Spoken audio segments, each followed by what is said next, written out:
Hi there. Well, it looks like President Biden's dog Major is back in the news again, and it's not for a particularly good reason. So I want to talk to you about some things that could be done possibly to aid in Major's transition into the White House and how that could actually help your pets, not just dogs. And I'm going to be actually using this as I am going to be focusing on kind of amping up my dog Kane's training this spring. Come on, all you doggies, won't you walk with me? I'm the puppet dog.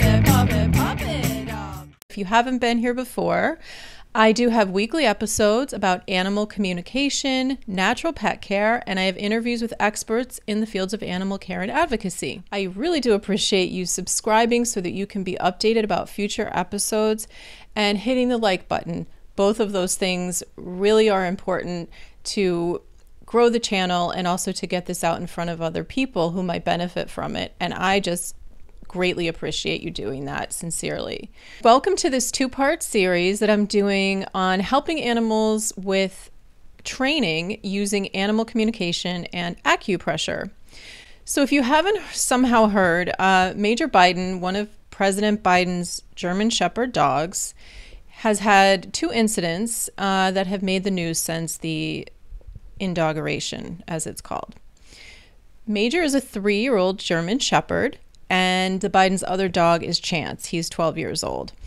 But Major was adopted in 2018, and Major has had a couple incidents. The first one, if you haven't heard about this, was he was reportedly surprised by a member of the White House security staff, and it resulted in a minor injury. And then a few days ago, Major had a second incident where he reportedly nipped at a national park's employee on a walk. And that individual was, they returned to work quickly without injury.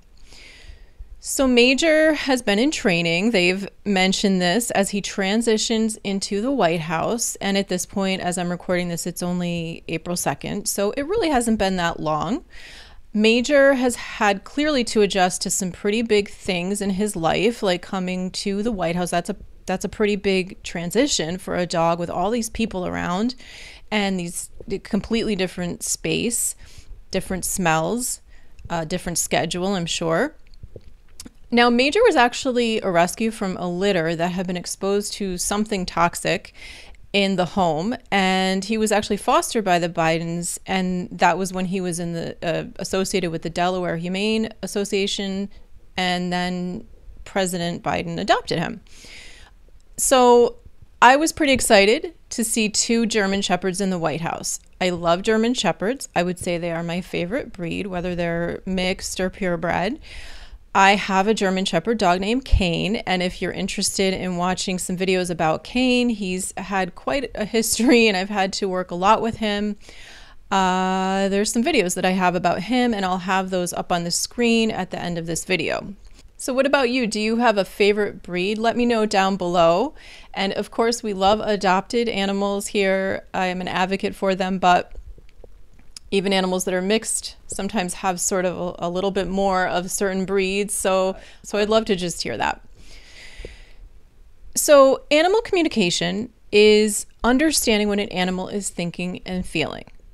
It's understanding from the animal's perspective what's going on with him or her emotionally, physically, just tuning into them and really getting their perspective on things.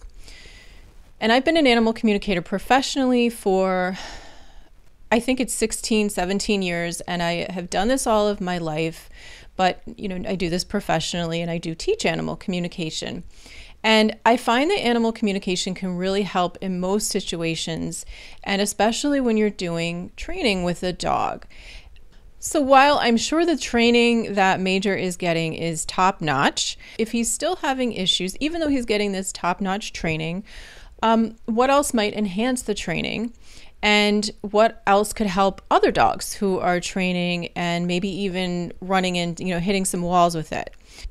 Understanding what an animal feels like when they come into a new environment like Major, who is doing some training to try to adjust, would involve talking with Major about what he likes, what he dislikes. What are the things about being in the White House that he's struggling with? The point of all this is to better get his perspective and then apply it to some kind of practical way to solve the problem. And it really works better than just the human 100% imposing what we think needs to happen, because the animal's input is there. It's just like with us. If we have input on something that has to do with our own well-being, we're going to be more invested in it, and it's probably just going to work better because it's from our point of view. I'm sure you can understand that. So I would talk with Major to understand anything that he would like to change in his environment or people who are around him, the way maybe he's being handled, smells that might be affecting him. That could, I know that even sounds crazy, but that could be a factor. And I would like to just remind everyone that toxic chemicals, toxic cleaning products can affect an animal's behavior and their emotions and physically how they're doing. So, that can even be a factor. And so my goal is to gather as much information as I can from an animal when there is a training issue and ask about, what are you seeing? What are you smelling? What are you feeling? What is going on? And if with Major, this would be, okay, before, during, and after each of these incidents, to see if there's some kind of factor that, or factors that could be maybe adjusted and prevented or incorporated into the training to help him deal with those things better. So basically, we're trying to fill in any holes or gaps in the training program. And when an animal feels respected and feels like we're trying to understand how they feel and how they think, big changes can happen. I just did an episode of the Animal Intuitive Show either last week or the week before, I think it was the week before, about a dog who had been adopted and she was not adjusting great. There were some things that were really affecting her. Her name is Heidi. You can go back and watch that episode if you'd like as well. And it just kind of highlights how transitions can affect an animal and how once you just sort of understand them better, things can just kind of change, sometimes overnight. Not always, but sometimes overnight. And this would be a conversation between Major and anybody who would be involved in his training, or his parents, the president and his wife, and then they can relay that to the trainer.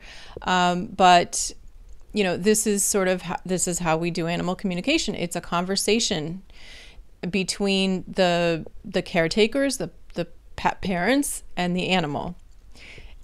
Part 2 of this series is going to be talking about using acupressure to help animals when they're engaging in training. If you want to know more about animal communication or acupressure, massage, energy work, essential oils with pets, you can contact me at Ann with an E at intuitivetouchanimalcare.com, or just check out my website at intuitivetouchanimalcare.com. Thank you so much for being here, and God bless. Rub my belly, rub my belly, rub my belly, my belly, my belly.